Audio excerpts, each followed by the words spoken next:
Hey everyone, in this lesson we are going to solve the problem 5 on the collection of problems about infinite lists in Haskell. So, this problem 5 says define a function to generate the sequence of all the factorial numbers. So in this sense we have here the start of the list, which is 1, 1, 2, then the next factorial is 6, then 24, right? Remember, the factorial numbers are the factorials of this natural number. So given a natural number n, right, we denote the factorial number with n with this exclamation symbol, and this is nothing more than the product of all positive integers less than or equal to n, right? For instance, if we want to compute 0 by definition is 1, then the next one, the factorial of 1 is 1, because 1 multiplied with itself is 1, right? Then the next one, the factorial of 2. This we have to multiply 1 with 2. This gives us 2. Then the factorial of 3. So to compute the factorial of 3, we need to multiply 1 with 2 with 3. This gives us 6. Next, the factorial of 4. Then we need to multiply 1 multiplied with 2, multiplied with 3, and finally multiplied with 4. This gives us 24, and so on, right? So just a reminder for those that do not know the factorial number definition.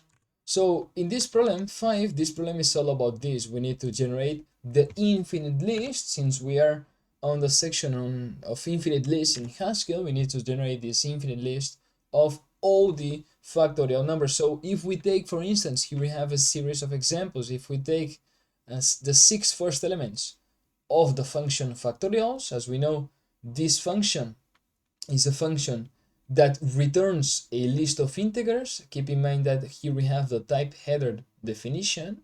Keep in mind that the name of the function is factorials, and it does not take any input, any argument input. This function has no input. It has only the output, which is a sequence, or basically a list of integers, as it is shown here in the type header. So if we take the 6 first elements, we will take the 6 first elements of this infinite list, and then we have 1, 1, 2, 6, 24, and 120, right?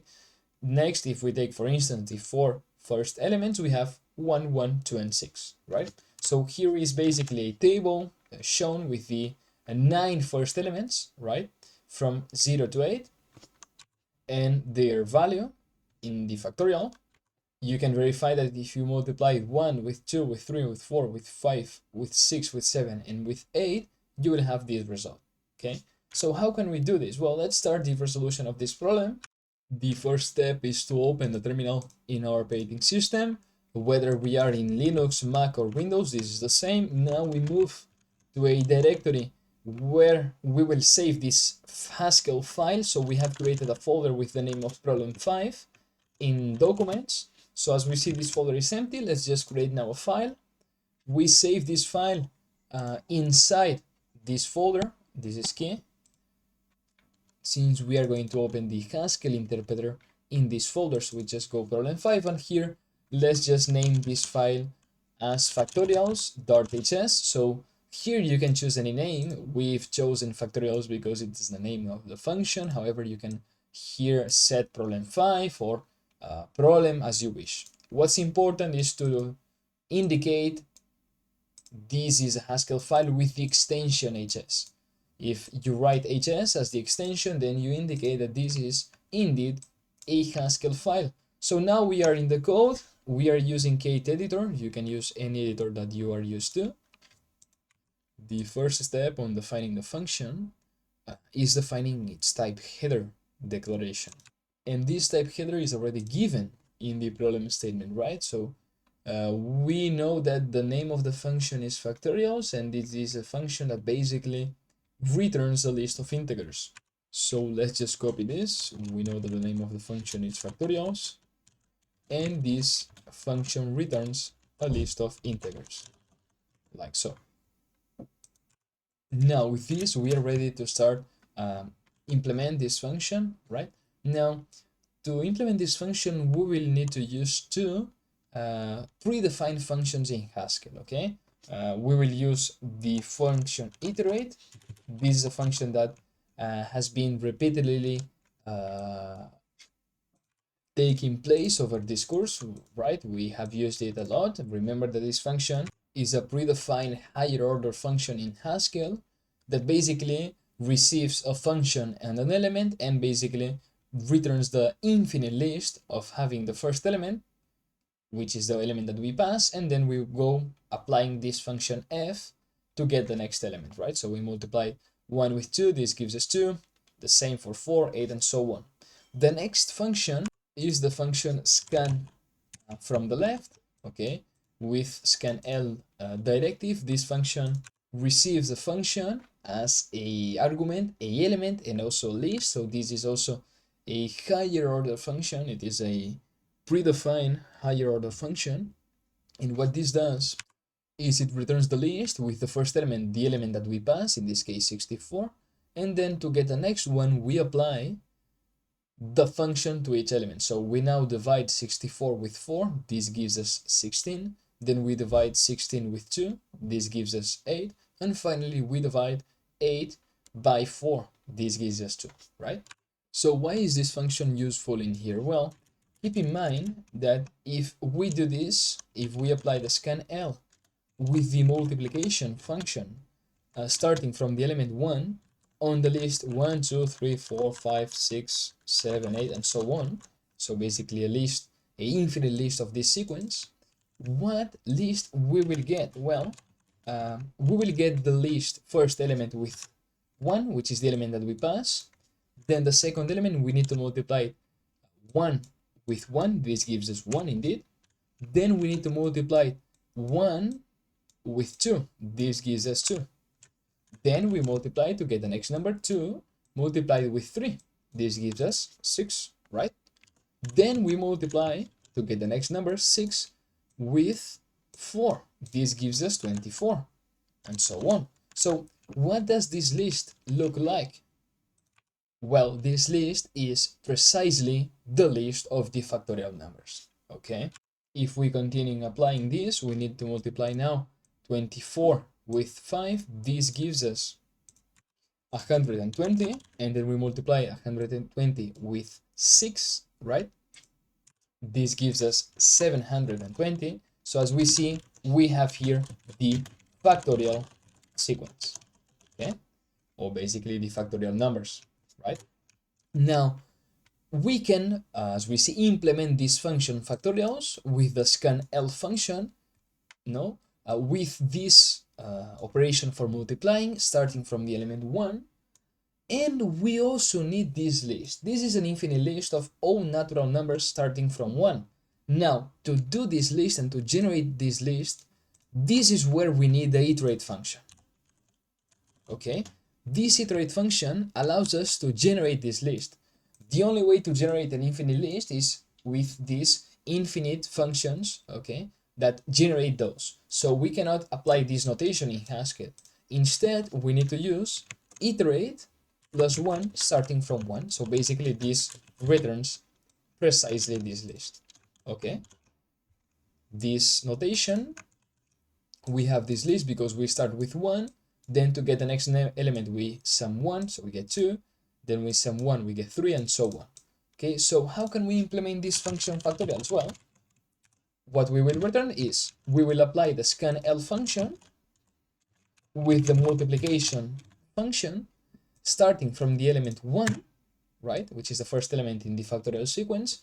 And then what happens? We need here this list. So we write this iterate plus 1 starting from 1. Now, what's important also to not forget is that we need here to put between this expression and this expression, we need to write a dollar.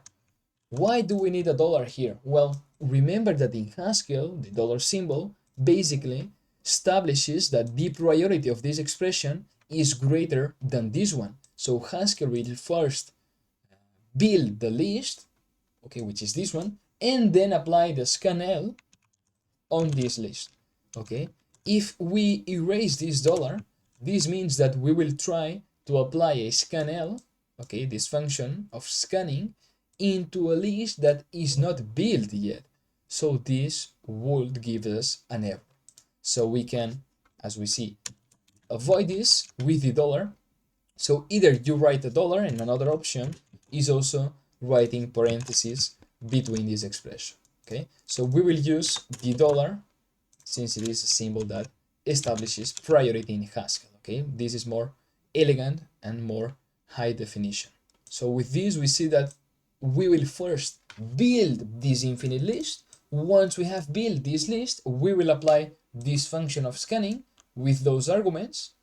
Okay, and finally, we will have at the output the factorial sequence, which is precisely what this statement requires. Okay, so let's just now erase this.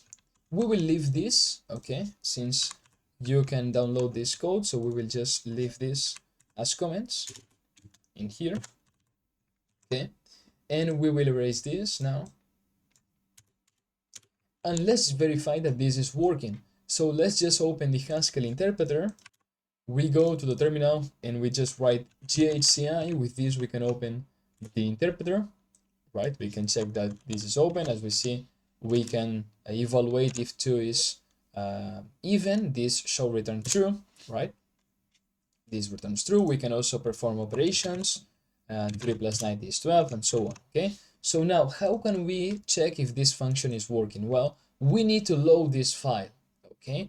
If we load this file, then all the functions that you define inside this file are loaded to the Haskell interpreter. So Haskell can recognize these functions.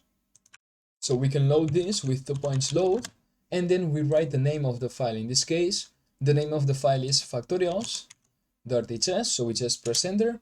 As we see, the file has been compiled, the module has been loaded, and no errors have been notified. So this is all right. If any errors happened, then Haskell would have notified us, right? So let's just check this with the series of examples that the statement gives us at first. So we take the 6 first elements of factorial, and this shall return this output from 1 to 120. So we apply the function to take the 6 first elements of factorial, and this returns precisely what we want. Again, we can apply the take for the first 4 elements of this function, and this shall return 1, 1, 2, and 6. So as we see, this works right. And here you can choose any number of elements. You can take the 9 first elements of factorials. Okay, here we have. We can also take, for instance, the 12 first ones. So we have here the factorials on this function. We have this result. As we see, this is a very big value. And if you increase the number of elements that you need, then the time of execution of this application will be increased, right? For instance, if we take the 14 first elements of the function factorials, as we see, we have this list, okay? And you can verify that this works right. So with this, we finish the solution of this problem 5. We remind the student that he can download all this code solution in the downloadable documents of this lesson, as well as the slides used in this class.